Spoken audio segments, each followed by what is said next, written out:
Aujourd'hui, nous allons lever le voile sur un sujet qui paraît souvent compliqué, mais qui est en réalité la clé pour réussir toutes vos formules alimentaires, que ce soit pour les volailles, les porcs, les lapins, les ruminants ou même les poissons. Beaucoup d'éleveurs achètent ou recopient des formules toutes faites, mais très peu savent comment elles sont construites, et c'est là que tout change. Parce que savoir lire et comprendre les tables des besoins alimentaires, c'est maîtriser l'alimentation de vos animaux. C'est optimiser vos performances, c'est réduire vos coûts. Et surtout, c'est passer du statut d'éleveur suiveur au statut d'éleveur maître de ses décisions. Alors bonjour et bienvenue sur la chaîne Les Animaux de l'élevage. Ici, nous partageons des astuces simples, gratuites et efficaces qui vous permettront de booster votre productivité en élevage, quel que soit votre niveau. Pour tous vos besoins en termes d'alimentation et autres, je vous invite à contacter le WhatsApp plus 229 01 04 50. Dans cette vidéo, je vais vous montrer pas à pas comment lire et interpréter les fameuses tables des besoins en protéines, en énergie et en minéraux et les acides aminés essentiels qui font toute la différence. À la fin, vous serez capable de comprendre vous-même pourquoi telle formule fonctionne, pourquoi une autre échoue et comment ajuster la ration selon l'âge, la race et l'objectif de production de vos animaux. Alors préparez un cahier et un stylo parce que ce que vous allez apprendre aujourd'hui va changer pour toujours votre manière de formuler les aliments.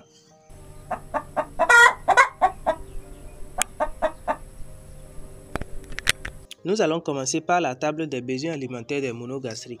Et dans cette catégorie, nous allons aborder celui des poulets de chair. Si nous observons très bien le tableau, c'est le tableau numéro 1. Donc, ce tableau nous présente les besoins alimentaires des poulets de chair, donc ce qui est recommandé pour les poulets de chair. Pourquoi ceci est recommandé? À travers les différentes expérimentations qui ont été faites. Donc, c'est à base de ça maintenant que ces besoins ont été recommandés pour les poulets de chair. Donc, si vous respectez ces besoins, vous pouvez ne pas avoir des résultats comme vous pouvez avoir des résultats. Mais si vous respectez ces besoins, la probabilité pour que vous ayez des résultats est très élevée. Même si vous n'avez pas des résultats, vous aurez des approximatives parce que les conditions de l'élevage dans la plupart du cas ne sont pas les mêmes.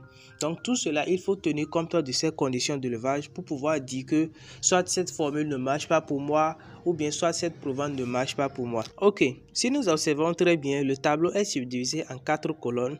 La première colonne nous présente les apports. Énergie métabolisable, ce qu'il faut apporter dans la ration, ce que la ration doit nécessairement apporter. D'énergie métabolisable en kilocalories par kilogramme, de matière azotée totale en pourcentage, de lysine en pourcentage, de méthionine plus cystine en pourcentage, de calcium en pourcentage et de phosphore également. La deuxième colonne nous présente les besoins des poulets de chair au démarrage, de 0 à 15 jours.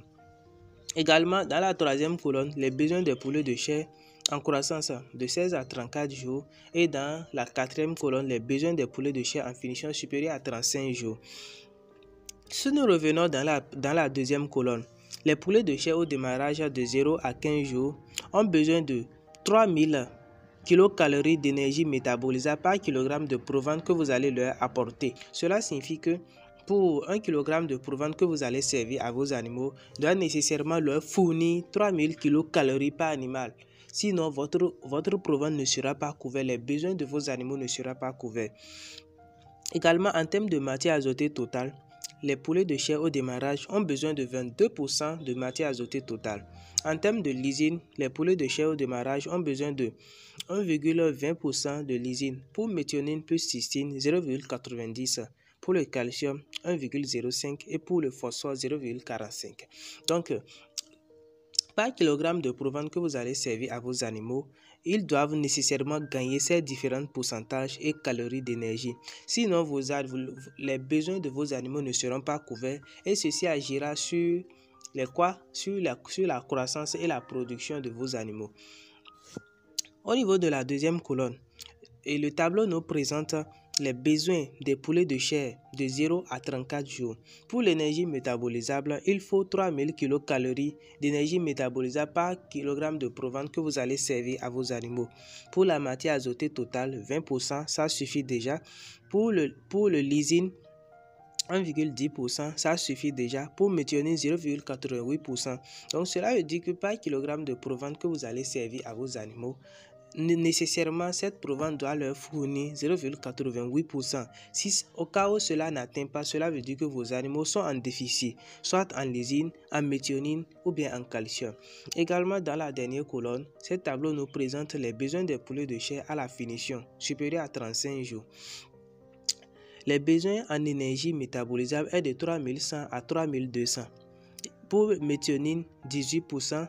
Pour lysine, 0,90%. Pour méthionine, 0,82%. Pour calcium, 0,85%. Et pour le phosphore, 0,40%.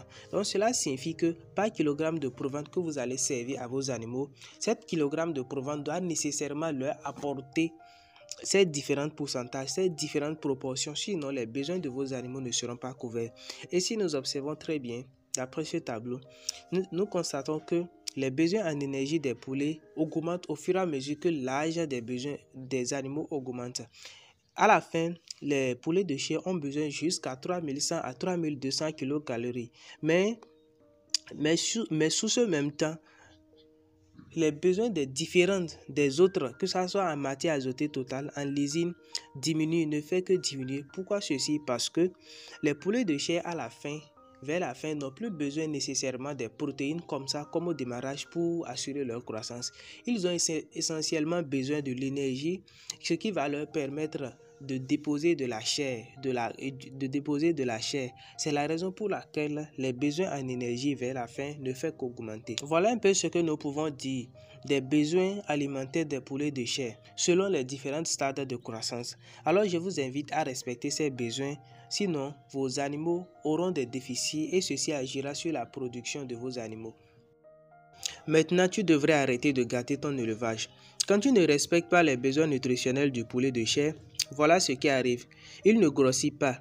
Il mange plus que ce qu'il produit. Il traîne à atteindre le poids. Et toi, tu perds de l'argent tous les jours.